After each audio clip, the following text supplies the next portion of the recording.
Have you ever pondered the existence of a multiverse? Could time really be cyclical rather than linear?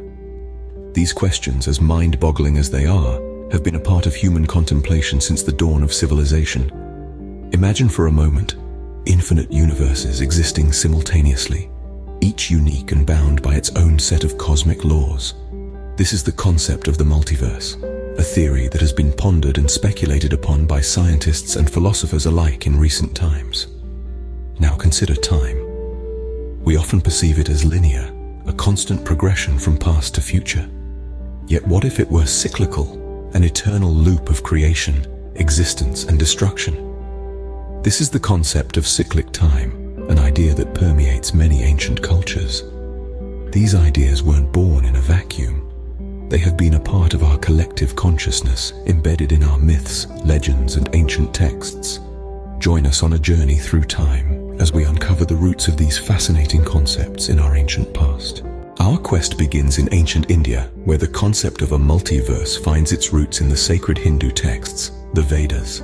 These texts, composed thousands of years ago, propose a cosmic theory that seems eerily familiar to our modern understanding of the multiverse.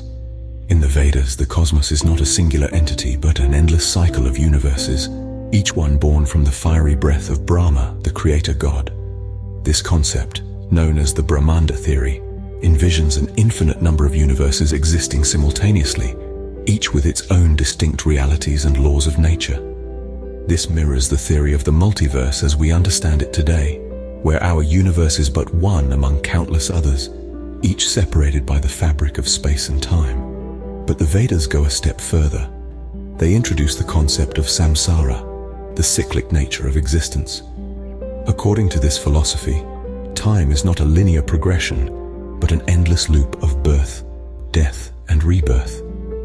Each universe, like each individual soul, undergoes this cycle of creation and destruction. Interestingly, this aligns with the modern theory of the oscillating universe, which posits that our universe could undergo cyclic periods of expansion and contraction, a cosmic dance of creation and annihilation. The Vedas, therefore, present a dual concept, a multiverse of infinite universes and a cyclical progression of time. This seems to suggest that our ancestors, despite their limited technological means, had an astonishingly sophisticated understanding of the cosmos.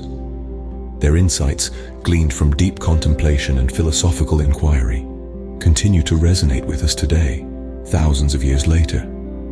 They challenge our understanding of reality and prompt us to question our place in the grand scheme of the cosmos. Thus, the Vedas not only introduce the concept of a multiverse, but also the cyclical nature of time millennia before modern science. Our journey continues to the cradle of civilization, ancient Sumer.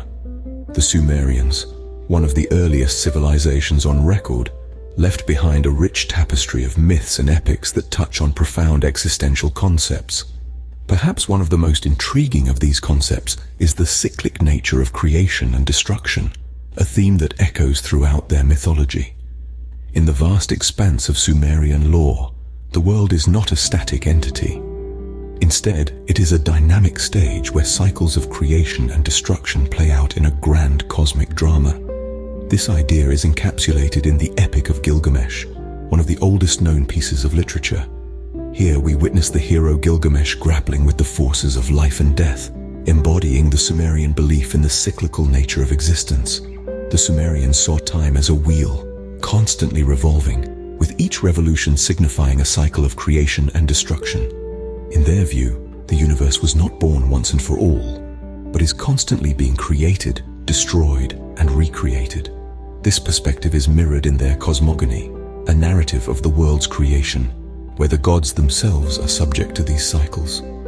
The Sumerian gods, much like the universe they inhabit, are not exempt from the cyclical dance of existence. They too are born, live, and die, only to be reborn again. This cyclical conception of divine life is depicted in the descent of Inanna, where the goddess Inanna descends into the underworld, dies, and is subsequently resurrected. The Sumerians' cyclical worldview is a testament to their profound understanding of the world's inherent dynamism. It is a philosophy that sees change and transformation as integral parts of existence acknowledging the interplay of creation and destruction as a fundamental aspect of the universe. In the Sumerian view, time was not a straight line but a circle, repeating itself in cycles of creation and destruction. Next, we travel to ancient Egypt, a civilization renowned for its belief in life after death. In the heart of the desert, the ancient Egyptians nurtured a belief system teeming with the ideas of rebirth and renewal. Their cosmology, deeply rooted in the cyclical view of time, was a testament to the eternal dance of creation, death, and resurrection. The Book of the Dead, a collection of spells, prayers, and incantations, was not merely a guide for the deceased in the afterlife. It was a testament to their belief in the cyclical nature of existence. Each spell offered guidance for the soul's journey through the afterlife and its eventual rebirth. The Egyptian deity, Osiris, often associated with the afterlife, the underworld, and rebirth, played a pivotal role in this cyclical worldview. According to the myth, Osiris was killed by his brother Set, only to be resurrected by his wife, Isis. This resurrection was not just an event, but a symbol of the eternal cycle of life and death, a mirror of the daily setting and rising of the sun. The ancient Egyptians saw the Nile's annual flooding as another manifestation of this cycle. The inundation brought death to the land through its destructive force, yet it also brought life, renewing the soil with vital nutrients for the next cycle of growth. The phoenix, a mythical bird, was another emblem of rebirth in Egyptian mythology. Consumed by fire at the end of its life, the phoenix would rise from its own ashes, symbolizing the resurrection of life from the brink of extinction. In the heart of ancient Egypt, every death was a doorway to a new life, every ending a cue for a new beginning. This cyclical view of time and existence was not just a belief, but a way of life, a rhythm that pulsed through every aspect of their civilization. To the ancient Egyptians, death was not the end, but a transition to a new cycle of life. Finally, we journey to ancient China, where the philosophy of yin and yang illustrates the cyclic nature of time. The concept of yin and yang is one of the most fundamental and profound theories of ancient Chinese philosophy. Yin and yang represent two opposing, yet complementary forces that exist in a continuous cycle of balance and imbalance. Let's dive deeper. Yin, symbolized by the dark side of the circle, represents the quiet, introspective qualities of nature. It's the energy that rests, the dark of night, the cold of winter. Conversely, yang, represented by the light side, embodies the active, outward-moving aspects. It's the energy that acts, the light of day, the heat of summer. Yet, within each force exists a kernel of the other, symbolizing that nothing is absolute. Even in the darkest night, a hint of dawn is present, and even in the brightest day, shadows lurk.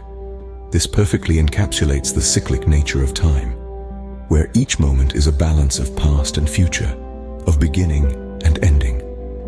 The ancient Chinese believed that the universe followed this same rhythm. They saw the seasons change, the day turn into night and back into day, life turn into death and back into life, all reflecting the continuous cycle of yin and yang. This cycle wasn't just about change, but about balance. When yin was at its peak, yang began to grow. When yang reached its zenith, yin started to sprout. This belief in the cyclic nature of time not only shaped the Chinese worldview, but also influenced their understanding of the universe. For them, the universe wasn't a static entity, but a dynamic organism continuously changing and evolving. For the ancient Chinese, the universe was a continuous cycle of yin and yang, reflecting their belief in the cyclic nature of time. From the Vedas to the Sumerian epics, from the Egyptian texts to the philosophy of yin and yang, ancient civilizations across the world shared a common belief in the cyclic nature of time and existence of multiverse. They painted a picture of a cosmos not singular but multiple, a timeline not linear but cyclical. The Rig Veda spoke of a universe born again and again from the cosmic egg, the Hiranyagarbha. The Sumerian epic of Gilgamesh hinted at a multitude of realities. The Egyptian text referred to cycles of death and rebirth, and the Chinese philosophy of yin and yang encapsulated a universe in constant flux, in a never-ending cycle of change. These ancient philosophies, it seems, resonate with modern theories in physics. Whether it's the multiverse theory or the concept of cyclic time, our ancestors' beliefs echo in the cutting-edge research of today. As we continue to unravel the mysteries of the universe, we may find that our ancestors were closer to the truth than we ever imagined.